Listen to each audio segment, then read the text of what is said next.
호주야 클럽 TV 여러분 안녕하세요. 호토박입니다. 호주 워홀 세컨을 하면 안 되는 이유. 만약 여러분들이 영주권을 고려하신다라고 하면 정말 이 호주 워킹홀리데이 세컨, 서드 이건 신중에 신중을 기하셔야 합니다. 자, 들어가 보시죠. 자, 먼저 제게 이메일로 이렇게 문의를 주신 분의 사연인데요. 제가 이름은 가명을 썼지만 여러분들 한번 이 내용을 저랑 같이 한번 들어보시고요. 여러분들이 호주의 워킹홀리데이 선배라고 한다 그러면 이분에게 어떤 조언을 해주실지, 그리고 한국에서 이제 호주 워킹홀리데이를 준비하고 계신 분이라고 하면 이런 차원도 있구나라는 거는 꼭 한번 생각을 한번 해보시고 계획을 세우시는 게 큰 도움이 될 거라고 봅니다. 자, 사연 내용은요. 안녕하세요. 저는 김철수라고 하죠. 나이는 만 30살입니다. 현재 호주 브리스번에 거주하고 있고 세 번째 워킹홀리데이 비자가 올해 8월에 끝이 나게 됩니다.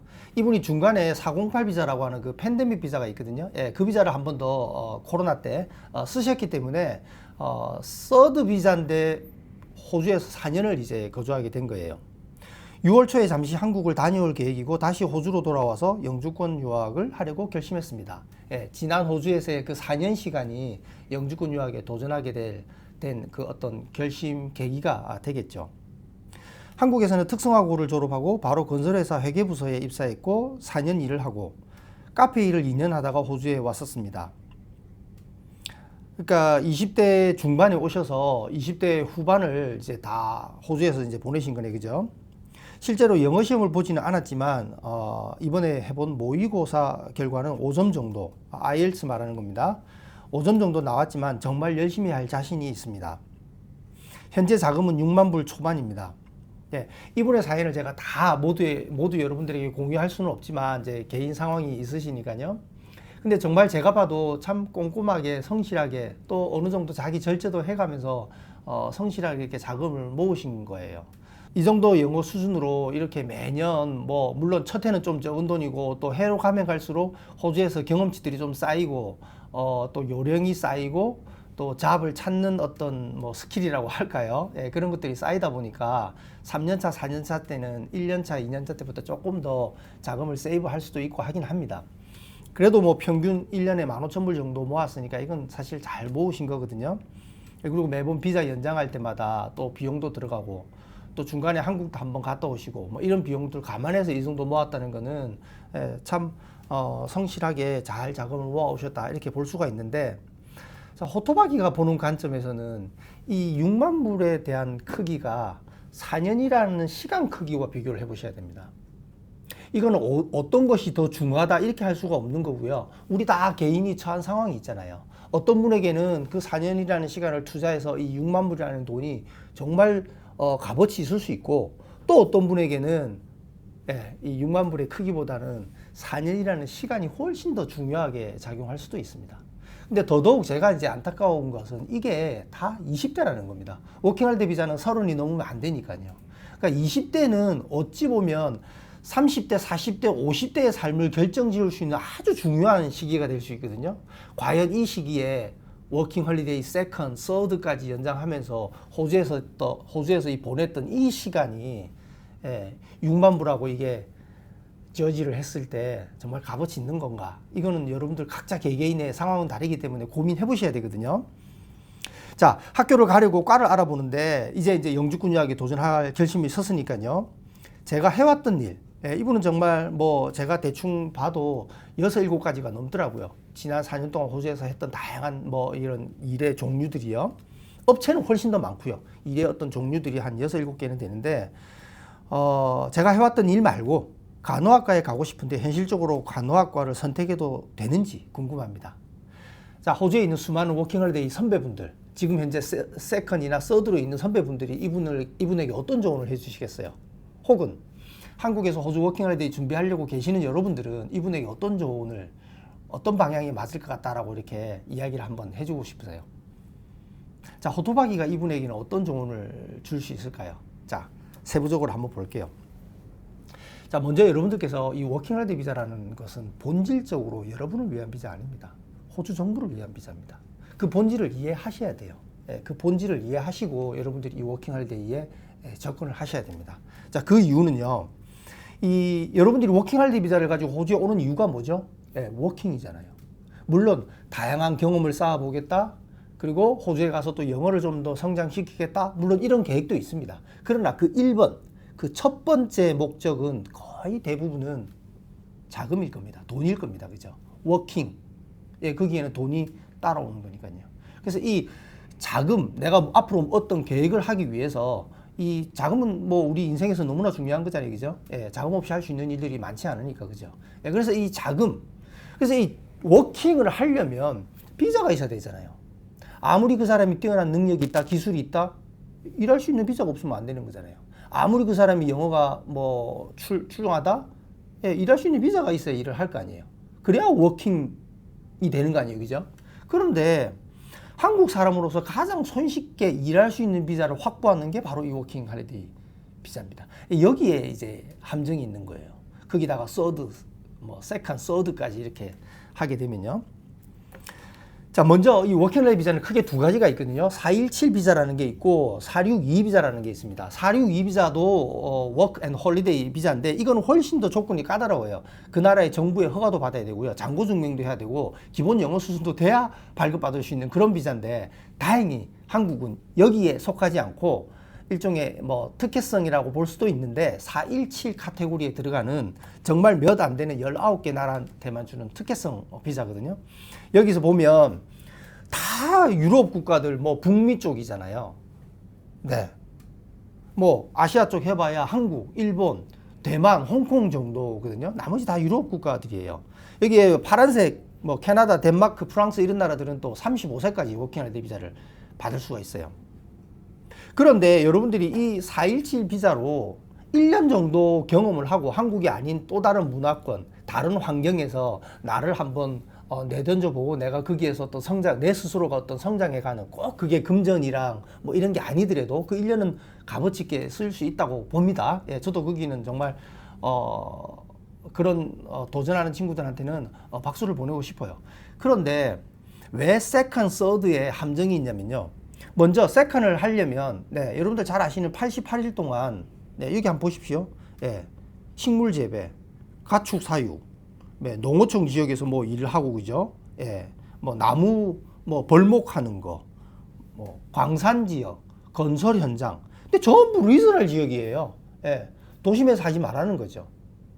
그리고 이 워킹 홀리데이 비자로 만약에 서드를 하려면요, 이거를 179일 동안 해야 됩니다. 이게 무슨 말이죠? 여러분도 골탕 먹이려고 그럽니까? 처음부터 3년 비자 주면 되잖아요. 워킹 홀리데이 3년 줘서 1년 있다 갈 사람, 2년 있다 갈 사람, 3년 있다 갈 사람 알아서들 하세요 라고 하면 심플할 거 아니에요. 그죠? 근데 왜 이렇게 1년씩 끊어가면서 3개월 일하면 2년 차 주고 6개월 일하면 3년 차 주고 이럴 것 같아요? 네. 숙련이 되지 말라는 거예요. 여러분들이 한 분야에서 숙련을 갖도록 하지 말라는 거예요. 왜? 그 일은 호주 사람이 해야 되니까. 여러분들이 보통 호주에서 일을 해보셔서 아시죠? 어떤 작업장에서 단순한 일이라고 하더라도 한국 분들이 워낙 한국 청년들이 좀 기본적으로 좀 눈치도 있고 센스도 있고 하기 때문에 일을 잘 한단 말이죠. 좀 체력적으로만 받쳐주면요. 그럼 한 6개월이나 이렇게 좀 지나면요. 대부분 기회가 슈퍼바이저나 이런 거 할 수 있는 기회들도 좀 생겨요. 영어만 좀 이렇게 되고 하면요. 그걸 못하게 하는 거예요. 그걸 못하게. 임금을 좀 더 받고 더 나은 포지션으로 간다? 아니죠. 그 호주 사람이 해야 되니까. 그걸 못하게 하는 거예요. 기본적으로 이 비자 자체는 여러분들에게 어떤 경험 차원에서 이렇게 할 수 있는 그런 거를 원천 봉쇄해 놓은 겁니다. 심지어는 공부도 4개월 이상 못하죠. 네, 학생 비자 받아서 하라는 거죠. 이 워킹 홀리데이 비자는 정말 단순 노무직, 예, 숙련된 일이 아닌 단순 노무직을 하기 위한. 최근 들어서 한국에서 워킹 홀리데이 오신 분들이 호주에서 시급이 워낙 한국에 비해서 이렇게 좋으니까 호주에서 생활물가, 생활비 나가는 거, 숨만 쉬어도 생활비 나가는 거, 이건 계산 못 하시고 이렇게 오셔가지고요. 포크리프트라고 해서 지게차이를 자격증을 따고 이렇게 많이 하시고 또 그거에 대한 질문을 또 제게도 하고 막 이러시거든요. 포크리프트 그 지게차 보통 뭐 며칠 교육만 받으면 뭐 자격증 딸 수 있어요. 그래서 그게 보통 뭐 시급 한 35불 이상, 뭐 주말이라든지 뭐 퍼블릭 홀리데이, 뭐 야간에 이렇게 일을 한다 그러면 뭐 따블 이렇게 받을 수 있어요. 그러면 시급이 정말 뭐 상상을 초월할 정도로 우리 20대 청년인 한국 워킹 홀리데이 분들이 눈이 번쩍 뜨일 정도로 그런 시급을 받아요. 그럼 엄청나죠. 그 시급 곱하기 세븐데이로 일해버리면 뭐 금액이 엄청나죠. 52주를 꼭 해버리면 뭐 갑부될 것 같죠. 예. 그렇게 좋은 일이 있으면 여기 교민 자녀들을 젊은이들은 왜 안 갔겠어요? 호주 사람도 그럼 호주 청년도 그 일 하면 되잖아요. 왜 안 하겠어요?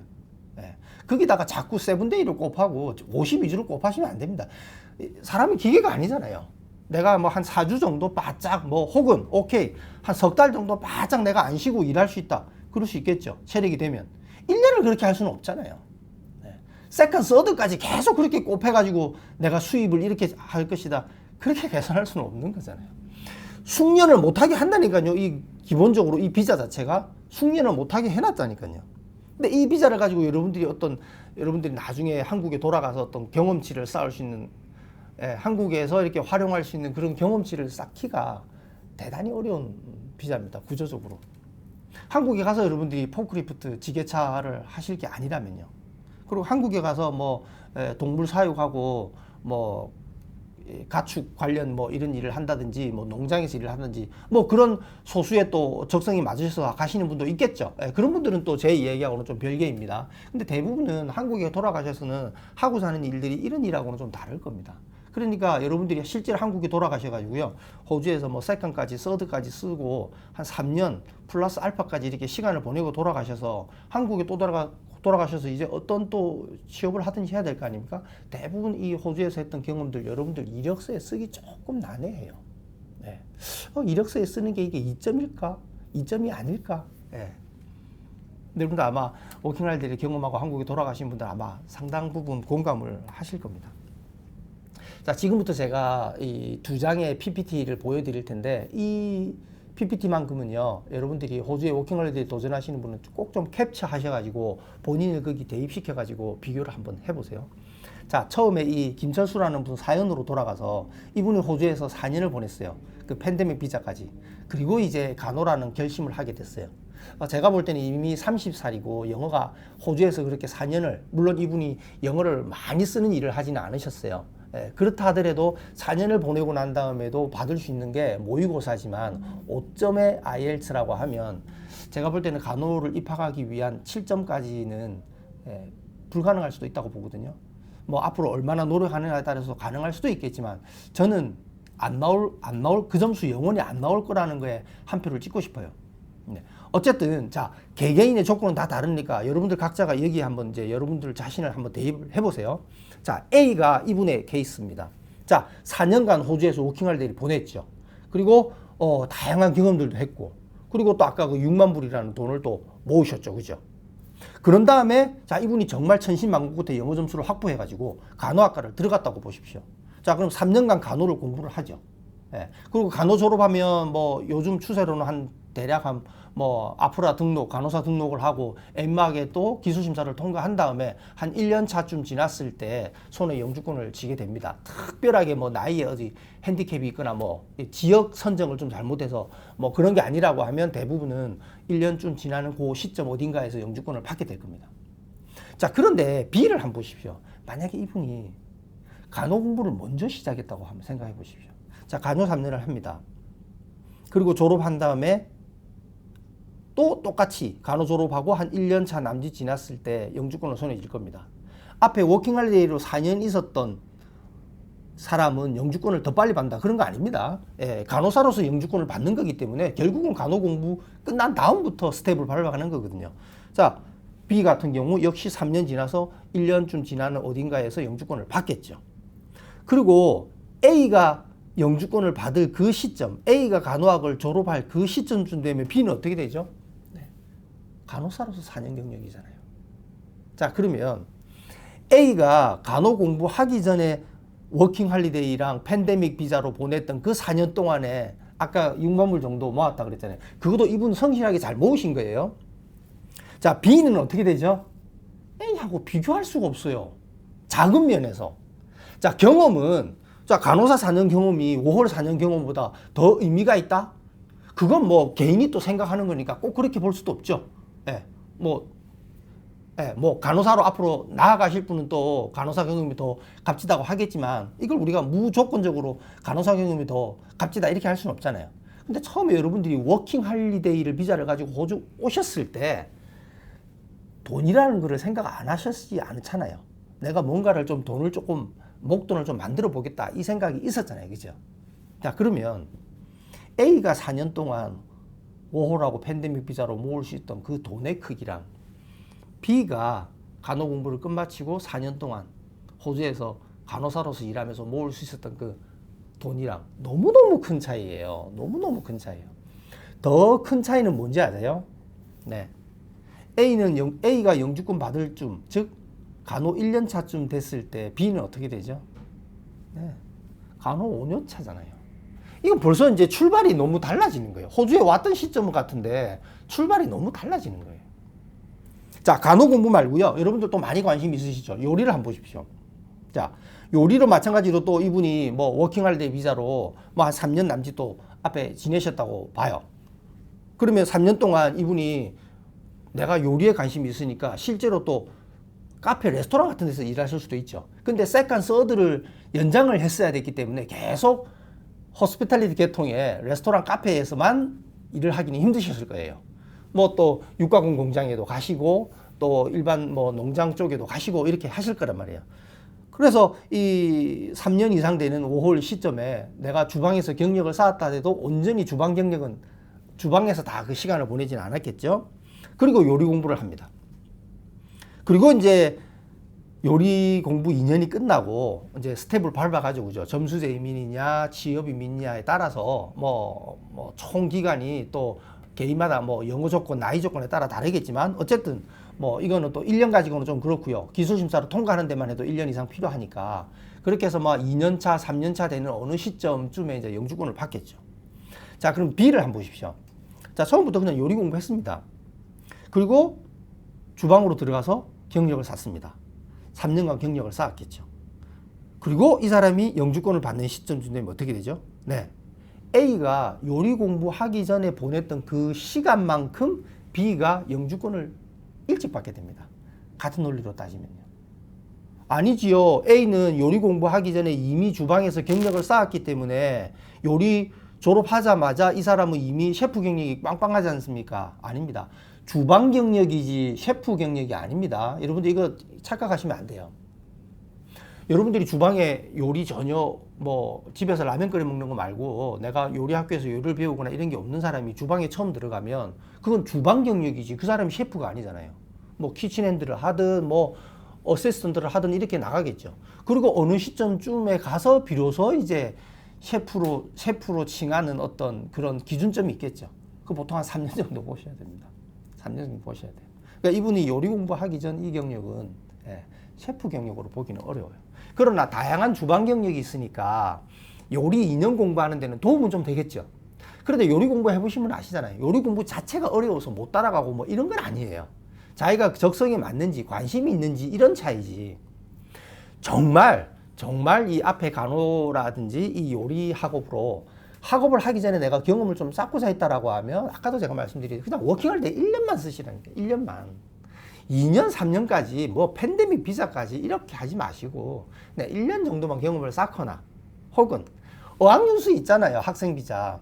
당장 어학연수는 학교를 등록하고 학비를 내야 되니까 그걸 주저하시는데 그러시면 안 됩니다. 만약에 거꾸로 생각해 보십시오. 내가 이런 영주권 유학 아니고요. 그럼 내가 그냥 워킹홀리데이 1년만 있을 건데 그리고 앞에 어학연수 6개월 하고 그 다음에 워킹홀리데이 쓰는 사람하고 처음부터 와가지고 워킹홀리데이 쓰는 사람하고 그것도 차이 있습니다. 어학연수 6개월 하는 동안 학생 비자로도 다양한 경험을 할 수 있어요. 그리고 영어는 성장하고요.